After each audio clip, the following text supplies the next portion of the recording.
Cricket খেলায় আমরা 4-6 মারতে দেখি ব্যাটারদের এবং ভীষণভাবে আনন্দ পাই।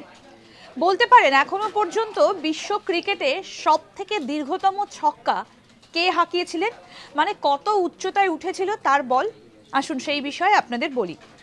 2013 সালে দক্ষিণ আফ্রিকার বিরুদ্ধে একদিনের আন্তর্জাতিক ম্যাচে শাহিদ আফ্রিদি মানে পাকিস্তানের ব্যাটার, তিনি একটা বিশাল ছক্কা মেরেছিলেন।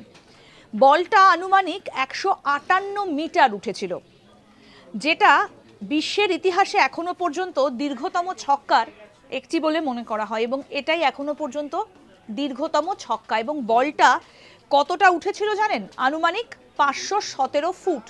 আর এটাই এখনো পর্যন্ত ক্রিকেটের ইতিহাসে সবথেকে বড় ছক্কা হিসেবে প্রচলিত, অর্থাৎ শাহিদ আফ্রিদির মারা সেই ছক্কাটা।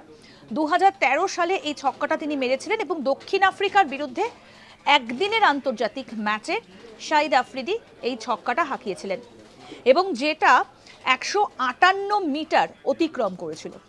দেখতে থাকুন আজ তাক বাংলার ইউটিউব চ্যানেল, সাবস্ক্রাইব করুন।